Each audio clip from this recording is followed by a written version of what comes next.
شكرا. السيد الرئيس داعي لكم المنصة. بسم الله والصلاة والسلام على رسول الله.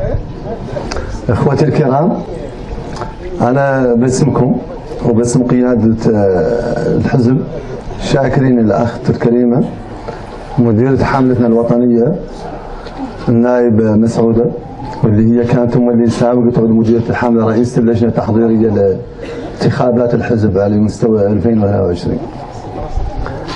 هذه المناسبة نحن فعلا كنا تخممنا من نفات انتخابات نعدلوا اجبار مباشرة مع المترشحين كانوا الحزب، يسوى ذوك اللي كانوا في الحزب قبل الانتخابات ويسوى ذوك اللي جاونا اثناء الانتخابات والله قبل تحضيرها وعادوا معنا. اولا هنا ما نقوموا معاهم تقويم، ونحن بدأنا في الحزب نستقبلوه من خلال كل مترشح يجيب لنا تقويم للحملة، وكل فاعل يجيب لنا تقويم للحملة، وكل مدير حملة كان عندنا يجيب لنا تقويم بشكل مكتوب ومعدلين بنك معلومات من خلاله نفصل الصياغة إن شاء الله في الوقت المناسب لأن نعرضوها على الجميع.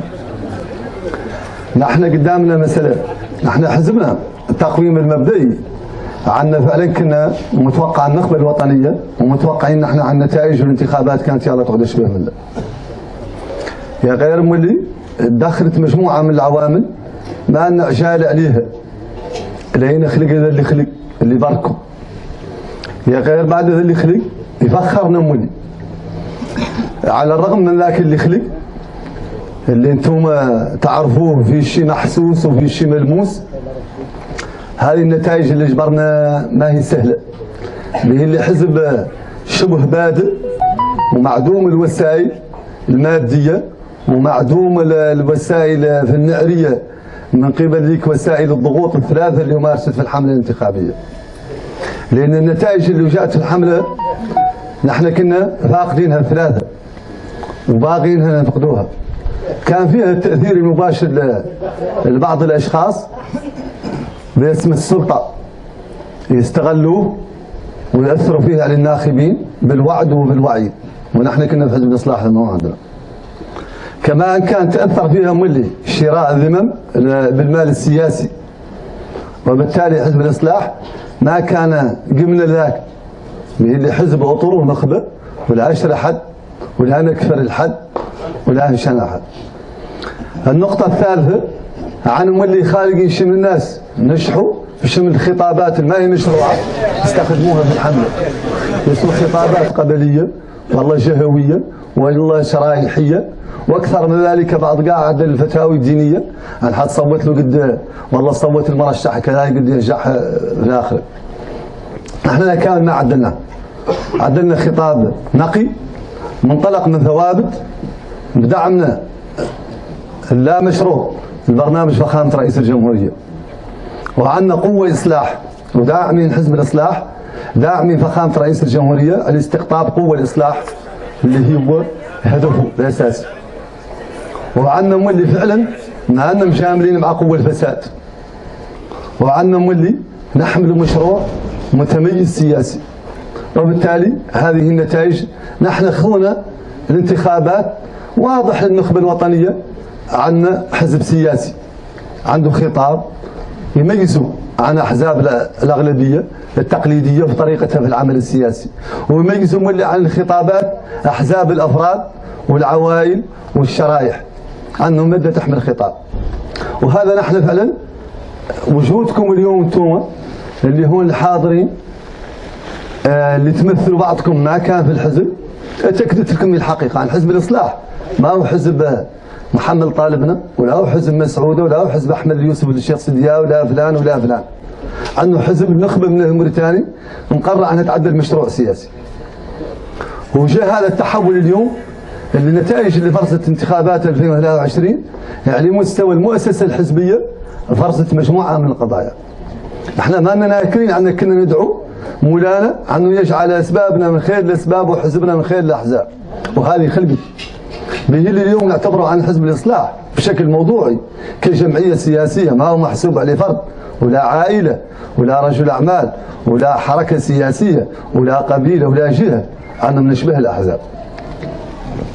وهذا لو أن حضرت قيادة الحزب كاملة والله الفاعلين يعود أساسي، وبعض الفاعلين حتى اللي كانوا مترشحين معاهم ما زالوا متمسكين به، واللي مساهم ما يعودوا حاضرين اليوم إلا لوجودهم خارج نواكشوط، كيف محمد ديدي، زيدان الحميدة، محمد سالم النويقر، شخصيات وطنية كبيرة من الفاعلين وهي متمسكة بالحزب. ومن أهم شيء مصداقية الحزب، عن حتى الحمد لله نحن فخرنا عن الناس اللي جاتوا ما كانت فيه، ما خاضت معنا الانتخابات متحاقرين، متمسكة بالحزب، وإذا جبرت منا ما فشها كامل، لأنها ما جبرت الكذب ولا جبرت الخديعة ولا جبرت الترك فلا تنتج. وهذا مهم في العمل السياسي به، اللي الأحزاب ياسر منهم ما يخاض الحملين يعود فيهم ياسر. لكن احنا النتائج من ناحية الأحزاب كانت في قبل الانتخابات 25 حزب، فيها 6 أحزاب ما جبروا 1% ضرك، كمان ما جبروها 2018، وبالتالي معرضين للحل بقوة القانون. بقات 19 حزب، هاي 19 حزب فيها مولي على الأقل 9 ما جبرت 1% في الانتخابات ضرك، فيها 10 بقات فيها 2 في الأغلبية و2 في المعارضة. واحدة حزب الإصلاح جاء مصدرهم محوبكم استقطاب النخبة واستقطاب وضوح الرؤية في الخطاب. بين الأحزاب معهم إلا ماكينة انتخابية. الأحزاب عبارة عن جمعية سياسية عندها خطاب سياسي، عندها ثوابت وعندها محظورات وعندها أهداف تبغي توصلهم، وهذا تفوق في حزب الإصلاح لله. من دون أن نسمي حزب معين نعود بين نشكر الحزب الإصلاح ما سميت حزب ثاني.